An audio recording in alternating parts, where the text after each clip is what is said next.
Assalamualaikum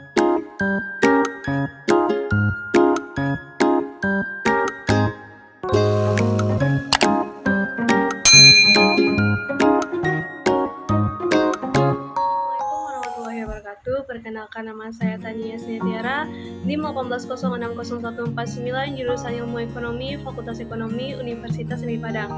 Baiklah, di sini saya akan menjelaskan bab 1 saya, tugas metodologi penelitian, dengan judul saya yaitu analisis kontribusi sektor pariwisata terhadap lingkungan pendapatan asli daerah di Provinsi Bali. Di sini ada 3 poin. Yang pertama, latar belakang, rumusan masalah, tujuan penelitian, dan manfaat penelitian. Kita masuk saja ke latar belakang. Sektor pariwisata merupakan sektor yang potensial untuk dikembangkan dan berperan menggerakkan pertumbuhan ekonomi dan kesejahteraan masyarakat.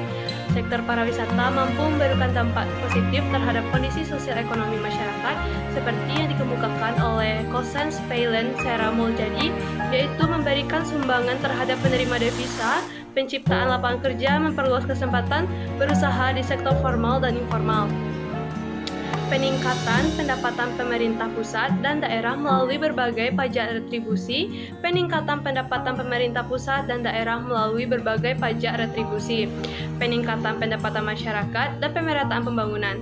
Keberhasilan pengembangan sektor pariwisata pada suatu daerah yang direfleksikan oleh meningkatnya kontribusi sektor perdagangan, hotel, dan restoran. Undang-Undang Nomor 10 Tahun 2009 menyebutkan pariwisata adalah segala sesuatu yang berhubungan dengan wisata, termasuk pengusaha, objek dan daya tarik wisata serta usaha-usaha yang berhubungan dengan penyelenggara pariwisata. Dengan demikian, pariwisata meliputi semua kegiatan yang berhubungan dengan perjalanan wisata, pengusaha objek dan daya tarik wisata, pengusaha jasa dan sarana pariwisata. Permintaan langsung wisatawan dapat digunakan untuk melihat kontribusi wisatawan terhadap PDRB. Provinsi Bali memiliki keanekaragaman kesenian dan budaya, meningkatkan Pulau Bali sebagai salah satu daerah tujuan wisata yang menjadi primadona bagi wisatawan mancanegara. Salah satu daerah tujuan wisata yang menjadi primadona bagi wisata mancanegara karena indahnya berbagai objek pariwisata di Bali. Citra Provinsi Bali sangat terkenal daripada Indonesia di mata orang asing. Provinsi Bali memiliki objek wisata yang beragam, baik wisatawan alam, wisatawan sejarah, serta wisata budaya.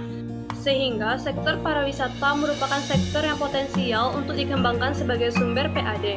Sektor pariwisata mempunyai peran dan fungsi strategis dalam pembangunan di samping sebagai penghasil devisa bagi negara dan pendapatan Bali daerah juga dapat meningkatkan pertumbuhan perekonomian masyarakat. Pariwisata Bali merupakan sektor paling maju dan berkembang, tetapi masih berpeluang untuk dikembangkan oleh modern lagi karena sektor pariwisata dirasakan memberikan kontribusi positif dalam memacu dan menggerakkan sektor perekonomian.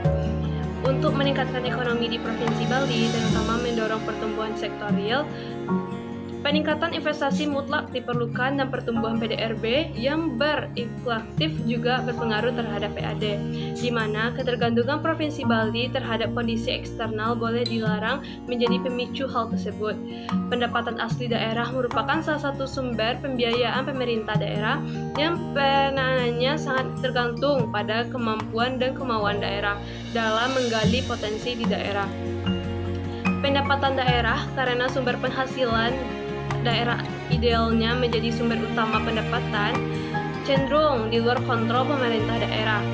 Pendapatan asli daerah juga harus dikelola dengan baik oleh pemerintahan daerah serta pemanfaatannya benar-benar untuk sektor pendidikan, pelayanan kesehatan, infrastruktur fisik kota atau kabupaten. Pemerintah daerah mempunyai kewajiban untuk meningkatkan kesejahteraan masyarakat. PAD merupakan sumber penerimaan rutin terbesar pemerintah Provinsi Bali dalam APBD. Berdasarkan publikasi BPS Provinsi Bali tahun 2010 menunjukkan bahwa rata-rata kontribusi PAD terhadap APBD Provinsi Bali per tahun selama tahun 2005 sampai 2009 adalah sebesar 6,44%. Melihat besarnya kontribusi tersebut, pemerintah daerah setiap tahunnya selalu menetapkan target yang harus dicapai setiap tahunnya. Rata-rata penerimaan PAD terhadap target yang ditentukan selama tahun 2005 sampai 2009 adalah sebesar 117,30%. Karena itulah, setiap tahunnya terlihat bahwa target dan realisasi PAD di Provinsi Bali selalu mengalami peningkatan. Kontribusi terbesar dalam peningkatan PAD adalah pajak daerah. Rata-rata kontribusi pajak daerah terhadap PAD pada tahun 2007 sampai 2010 adalah sebesar 88,21%. Karena itulah, penerimaan pajak daerah sangat mempengaruhi penerimaan PAD setiap tahunnya. Baiklah, di sini ada tabel 1 menjelaskan pendapatan asli daerah di kabupaten, kota, provinsi Bali dalam ribuan rupiah. Bisa dilihat dari tabel penjumlah pendapatan asli daerah di setiap kabupaten atau kota berada di setiap tahunnya. Pada tahun 2019, kota Denpasar dinobatkan menjadi kota termakmur se-Indonesia berdasarkan Indeks Kemakmuran Kota yang dilakukan oleh Persatuan Pengusaha Real Estate Indonesia atau REI. Indeks ini merupakan metode yang dikembangkan oleh UN Habitat dan juga terdiri dari 6 indikator penilaian. Pada tahun 2019, pendapatan daerah Provinsi Bali juga mengalami kenaikan. Di sini juga ada tabel kedua yang menjelaskan indeks sektor pariwisata kabupaten atau kota Provinsi Bali pada tahun 2001 sampai 2010. Dapat kita lihat, berdasarkan tabel tersebut diketahui secara rata-rata indeks pariwisata kabupaten atau kota di Provinsi Bali periode 2001-2010 mengalami fluktuasi. Sektor pariwisata sangat rentan dengan situasi politik dan keamanan.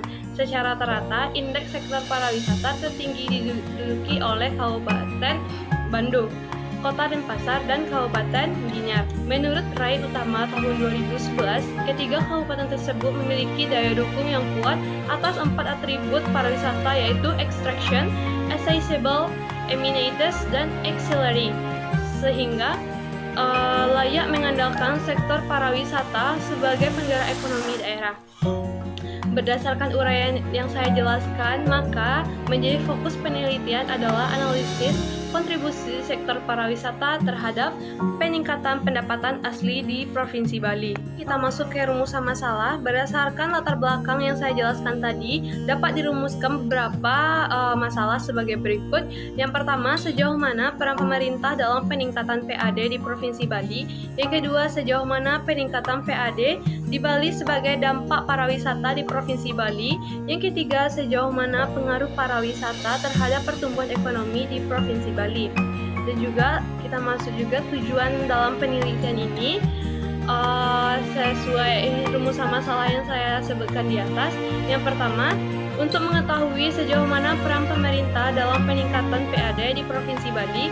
Yang kedua, untuk mengetahui sejauh mana peningkatan PAD di Bali sebagai dampak pariwisata di Provinsi Bali. Yang ketiga, untuk mengetahui sejauh mana pengaruh pariwisata terhadap pertumbuhan ekonomi di Provinsi Bali. Kita masuk saja manfaat dalam penelitian saya ini. Adapun manfaatnya meliputi yang pertama bagi saya untuk meningkatkan kemampuan saya dalam laporan tulisan saya dan untuk melakukan penelitian. Yang kedua, untuk pembaca diharapkan untuk menambah perkembangan ilmu pengetahuan dan dapat memperkaya teori khususnya ilmu ekonomi pembangunan dan ilmu ekonomi publik. Yang ketiga, sebagai masukan untuk kepentingan pemerintah atau instansi yang terkait. Baiklah, sekian bab 1 yang dapat saya jelaskan. Mudah-mudahan bermanfaat. Mohon maaf kalau ada kata-kata saya yang salah. Saya akhiri. Assalamualaikum warahmatullahi wabarakatuh.